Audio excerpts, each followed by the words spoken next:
and $20 to Bob's Choice for that sultry, sultry voice. Thank you? What? I'm so glad your microphone was not turned on for that. Slander, sir, slander.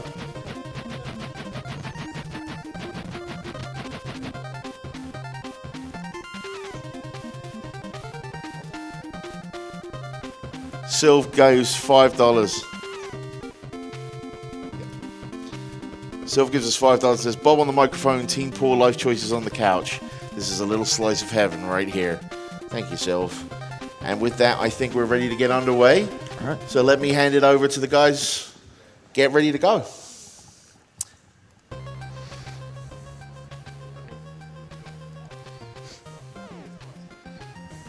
Okay. All right. Welcome to Shatterhand, guys. For simplicity, let's just start time. 3, 2, 1, go. So, welcome to Shatterhand, a late-era NES platformer where we're going to keep things simple. We're going to punch everything. That includes bullets. This is not a super well-known game, but it is a very, very fun one and has some really excellent sprite work and one of the best NES soundtracks. So, enjoy things while you can see them. The one downside to this game is it has a slightly overzealous sprite limit in a few areas. So, This game doesn't have a sprite limit. no, It no, it should, does not. So some basic mechanic stuff while we're here in the intro stage. You saw me hit a little energy pad and my my awesome rockin' vest here turned red. Basically what happens is enemies drop coins, just straight currency in this game, and you can use that to purchase things off the various pads that for some reason the enemy army has left out for you? Question mark. The red vest basically doubles your damage, but in return, after you get hit 3 times, you lose it. So the trade-off in this game is that damage boosting is extremely effective because everything does flat damage, but the red vest hurts things, so there's a balance there. So our first boss here, gonna wait. If you hit him during that phase, he can go up to the wall and get away. It's really bad. Don't do this. All right, good save. Nice. If you're really on the ball with jumping and punching, you can actually catch him before he even does the first phase to try and jump to the wall, but it's really hard to do. So now we finished the intro stage. The game goes into a Mega Man style stage select. You can play the stages in any order.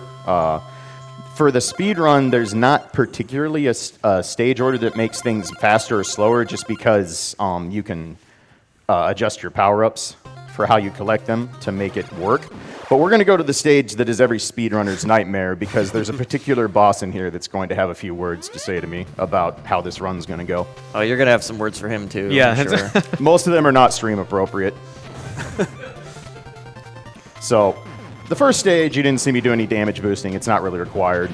This is where you're going to start seeing the bread and butter of Shatterhand, which is, you have a big old life bar down there. It has 8 points of life.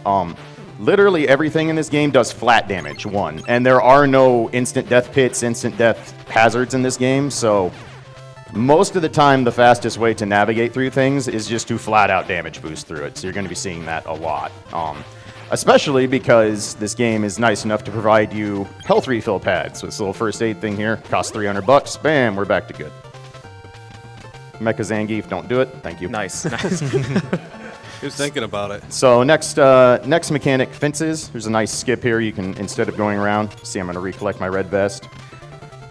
This area, we're going to kill everything for a couple reasons. 1, we want to save as much health as we can for some damage boosting later in the stage. And 2, if you let too many enemies get on screen here, come on, come down. What are you doing? That dude was not doing his job. Again, sprite limits get very dangerous in this game, so. And now, for fun, because I like doing this in all my speedruns, we're just going to play on the ceiling. This is a weird habit I have, is picking games where you end up with inverse gravity. It's just one thing you and I have in common. Yep. So the cool part about this game is that if you want money, you just literally punch it out of bags until they cough up the goods.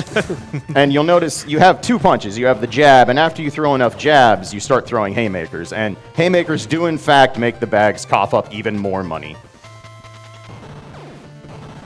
So this section, we're going to do a couple more damage boosts. These enemies have a lot of health, and there's a good old health pad down here ready to go.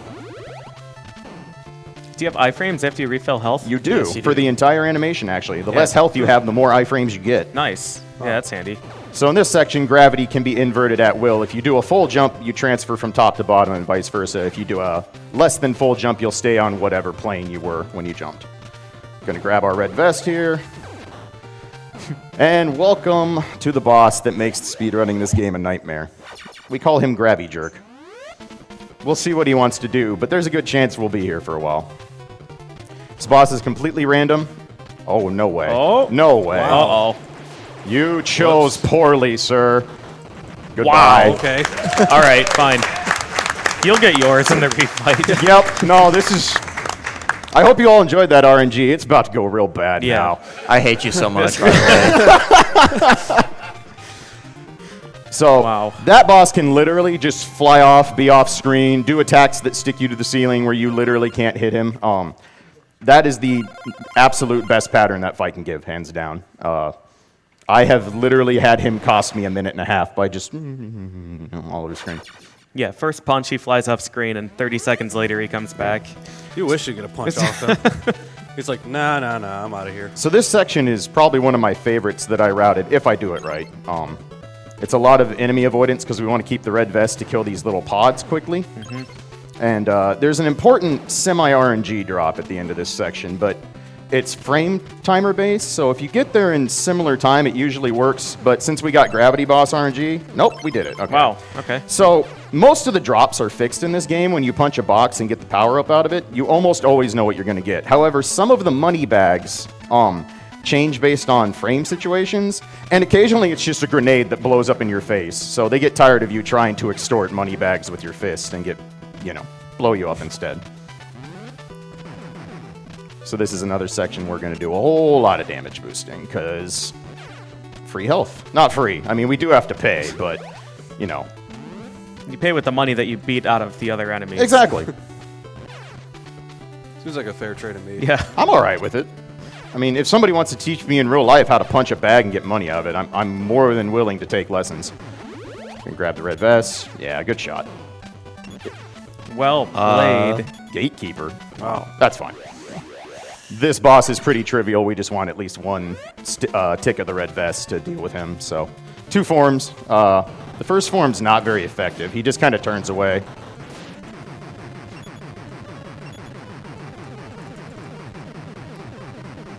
Didn't quite get the quick kill. You can actually kill him before he moves off the ceiling, but that second form has all of 3 hits. So, in a non-marathon situation, I would actually be taking my life down as much as possible to make the countdown screen go a little quicker.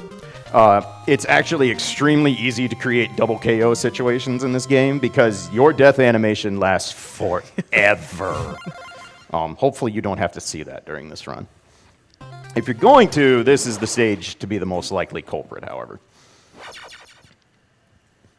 So this stage, I'm going to start off by killing a couple enemies I could easily jump over, but I kind of want the money to refill my red vest, and it eliminates some lag as we transition to the next screen. If you haven't gathered by now, lag management is a key component to Shatterhand. So after 3 stages in, you finally get to see the alpha and beta cards. We're going to introduce our friend BuddyBot, but this section is really scary if I mess it up, so I'm going to pay attention to what I'm doing here. Okay, that looks good. Take 1 hit here. Nice. Okay. It's really important to despawn that flying helicopter dude. If they follow you on screen, this gets really dicey really quickly. Those guys never give up. Okay. Miss that damage boost. That's fine. We're going to power through this way. And I'm just going to let him push me in. Perfect. Nice. You want to get to this section with at least half health. This auto-scroller can create some really nasty unblockable situations. So, you notice I pause every time I break a block that has the alpha or beta card, and here's our friend BuddyBot. He likes to throw grenades and do stuff. You pause because it's completely random whether you get an alpha or a beta, and if you get the wrong one and get the wrong type of BuddyBot for the situation you're looking for, it goes really south really quick. Yeah. So, you'll see I always find it really funny when someone picks up this game for the first time and they're like, all right, I'm going to grab the item and get out of dodge, and you can tell who's run this game more than once because they'll punch a box and be like, okay, what's in there? All right, we need to get this one. Good, didn't get trolled. it's easy to get unblockable there and not be able to pick up that beta card, and it's super important for dealing with the boss at this stage. These setups. All right, that's fine. Anything to get out of the corner. Yeah. Okay. Right. They're trying desperately to make up for the gravity. Yeah. This section is really scary because it's, as you can see, it's an extremely long auto-scroller. If you die, you go clear back to the beginning before this elevator, and it takes forever.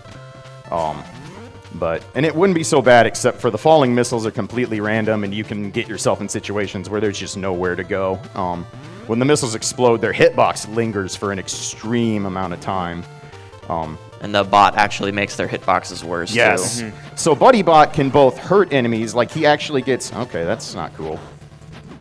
All right, we're going to try and not die here, because we really don't want to do that thing I talked about. Okay. Wow, Should be okay. good to go.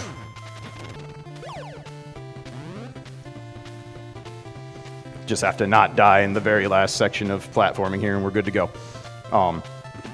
But yeah, this section is tricky, as you can see. So I'm going to stay back to scroll this a little bit so I can see what I'm doing. All right, we're good. So if you collect the same set of cards you already have with your BuddyBot, you get the power suit. In the Japanese and PAL versions of this game, this is how you always look. You were actually always in this robot form, but you still punch. But now we get to throw straight up fireballs. These fireballs do 4 times the damage of a normal haymaker, so bosses have bad times with this suit. That would be 8 times the damage of a normal punch, right? Yes, correct.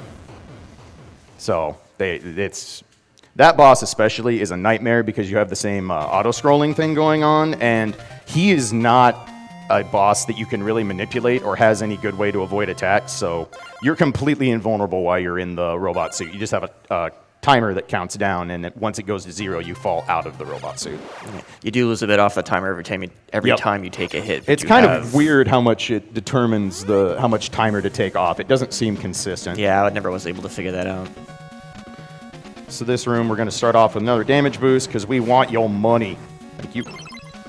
So you're probably wondering, why did he literally go backwards? And the answer is we really want the red vest in this stage because we're going to have to do some hardware remodeling later on, and it takes a long time without the extra damage.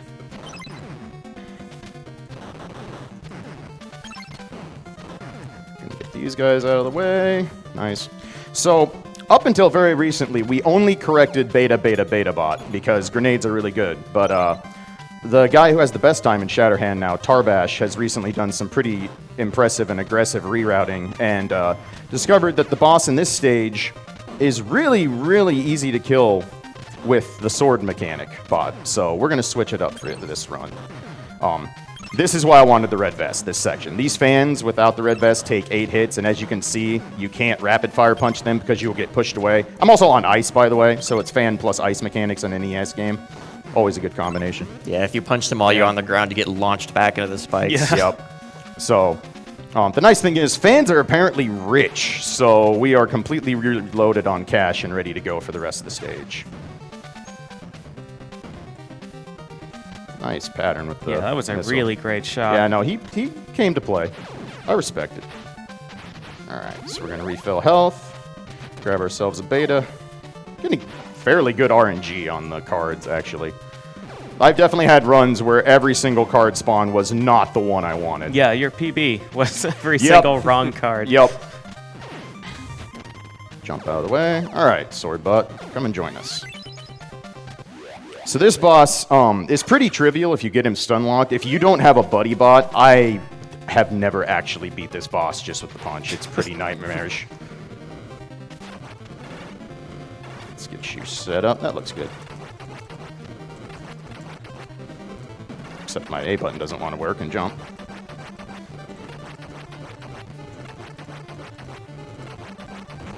Nice. Wow. So again, shout outs to Tarbash for finding that. We used to just grenade stun lock him, and it worked well, but the grenade can't attack near as fast as the sword, so really good stuff there. And then you saw me grinding my face off in the gear for the sake of, again, bringing my life counter down. So the next stage has my favorite track in the game. Like I said, if you've never heard this soundtrack, I highly, highly recommend listening to it. It's really, really good. But this next stage, for one, doesn't exist in the original version of the game. In the original version of the game, this is a circus. And instead, we decided to make an alien research facility submarine question mark. This first screen is, all right, this is pretty standard. Bunch of soldiers, bunch of stuff. We're going to collect a beta card, not for this stage, but for the final stage. This is all pretty standard stuff. We need that cash money, though. Let this dude boost me. So this stage, you know, is all right. Stuff moves pretty well. Pretty much looks like 60 frames a second, unless you're on hotel Wi-Fi, and in that case, I'm sorry. What? No money? What is this bust economy? Thank you. All right, get refilled here. This screen, however... The screen is a problem. Yeah. So first we have to punch some alien baby things, get rid of them. They take 3 hits, really annoying. And then we're just going to get really overzealous with sprite limits now. So these giant sprites look really cool. Like, they're really well animated for an NES game, but these things are going to be everywhere. I need to get down to about 2 of these on screen before I can progress. That works. They follow you forever, too. Yeah, I'll take that. That works fine. It's also worth noting that you can't stack enemies and just punch a whole group of them at once. As you see there, I just got the business for trying to hit the tube while the alien baby got in the way. Yeah. So, and yeah, just a tiny bit of lag here. Not too much. It's fine. Everything's fine here. So I want the red vest for 2 reasons. 1, it kills the alien fetuses much quicker, and 2, the boss at the end of the stage has the most health in the game by a ridiculously wide margin. Yep, there's a case of not being able to stack, unfortunately. We're going to play this a little safe. Oh, you would. All right, well, we're not going to have red vest for this fight, which is unfortunate, but that's all right. This happens sometimes. You can mostly manipulate the spawns of the little aliens, but it's really difficult to get through there without getting mashed on. The inability to stack enemies hurts a lot in that section. Yeah, it does. So you'll see how long this is going to take. With the red vest, I have 3 cycled this boss, maybe once or twice. 4 is much more common. But you're going to see how long this takes without red vest. It is not a quick process. There's a bit of RNG to this fight, too. He can either throw the rings or charge you immediately. Yep. You want him to throw the rings so you have more time to punch him. Correct. And as you can see, over here, I just let him knock me, because if you get knocked off the fence, he just conveniently puts you right next to him to keep wailing, which is pretty nice. So much health. There we go. So yeah, that was about, I lost count, I think that was about 8 cycles, so it should be double damage, math, har. So now we're going to move on to the final stage, but first we have a really obnoxious cutscene, so if there's any good donations, now's a great time. Yeah, I have a $400 donation from Peter Smith, who says, "Thank you guys for doing this. I love this game, and it has a hell of a soundtrack." Yes, sir. And I have a $100 donation from Fredden, who says, "Greetings from Sweden. Great event so far. This is the second time I watch and the second time I've donated. Awesome work from all the runners and the crew. Also, all the people that make the event possible. Keep up the good work." Awesome. Thank you very much. All right, so final stage is the longest stage in the game by a very wide margin, and unfortunately doesn't give you a checkpoint until you've beaten 3 bosses, so we're going to do our best to not snafu in this stage, because it costs the most time if you do. But also has amazing music like the rest of the game, so... And again, maybe a few too many sprites on screen now and again. I don't know. I'm not very good at counting. Gonna get our friend BuddyBot back. You're gonna see him a lot in this stage.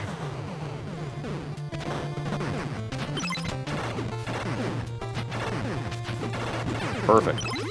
That may look like a silly hit, but that's actually by design, because we want the red vest, but you want to clear out everybody on that screen. And now we are going to really put the extortion punch on that bag, because we need some cash, mostly for safety, but just in case we need some extra heals. The one thing about the final stage is they are very generous with heals in this area, so... Ran out of iframes on the pad. That's all right.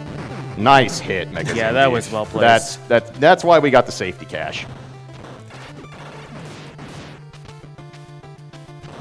Wait again, so he doesn't do the attack that wastes a bunch of time. All right, good. I love when he just swings his gun at you. Yeah, no, it's just... He's like, "Oh, you melee? I can melee too." No, you can't. Get out of here.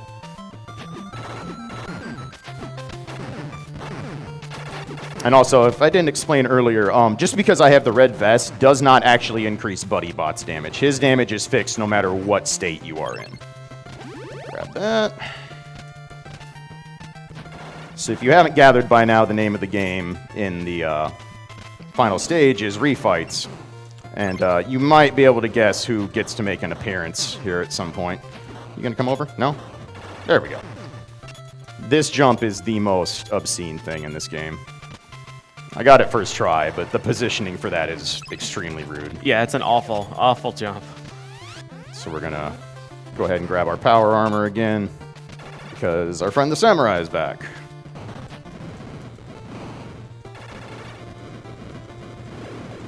I'll take that. Six count left on the suit is really good for that fight. And so everything's going good, and then you hit the jump button, you're like, oh no. No, please, no, no, no. And yeah, you might all be able to guess what's happening. I know that fight looks super innocent the first time, but I'm quite positive Gravijerk is going to show us what's up. So, it hasn't been an issue yet, but you do actually want to keep BuddyBot from taking too many hits. He can die. And if he dies, you do have to recollect him from scratch, so... Yeah, he starts flashing when he's about to die, so you have a bit of warning. Yep. Let this guy fire again. Not very good aim, but hey, who's judging? And what say you this time, friend? Okay, that's looking more like the gravity boss we know and love. To the ceiling? Oh yeah, that's what we're talking about.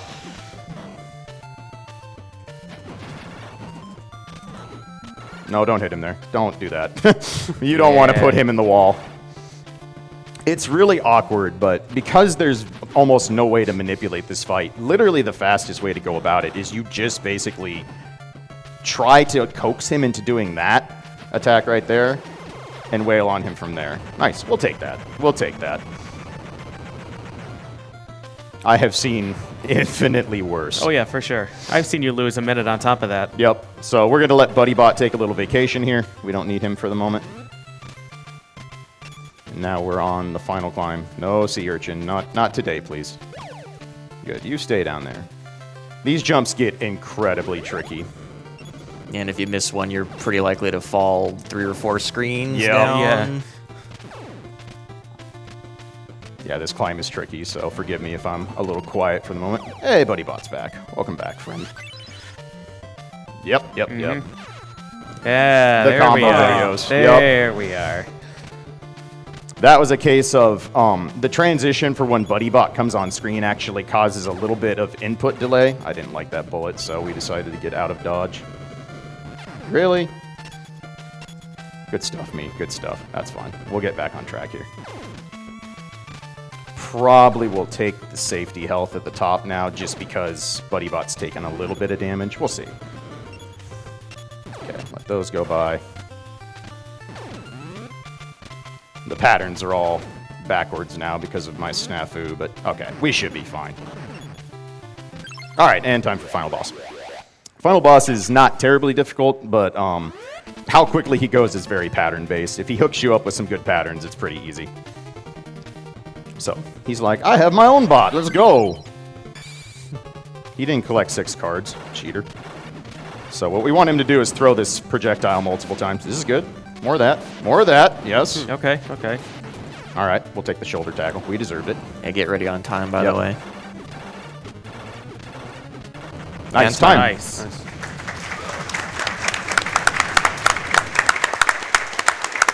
And then we are going to show this guy what for. Punch him through the wall.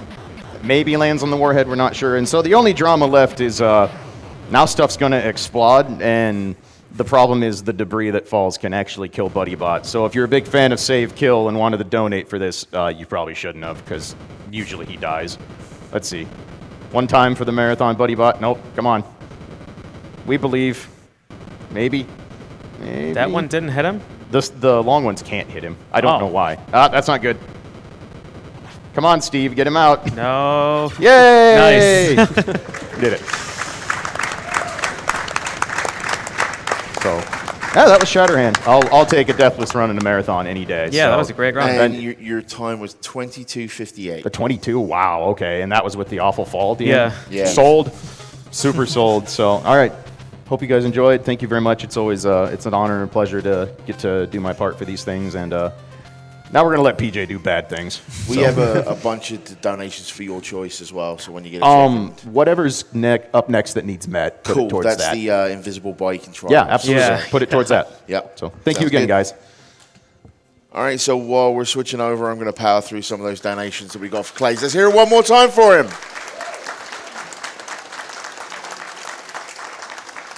$50 from Anonymous. So many good runs this year. I wanted to donate during Klaige's run. Klaige, you've been one of my favorite runners since I saw you run a Super Pitfall in 2015. 25 to kill the animals. The rest.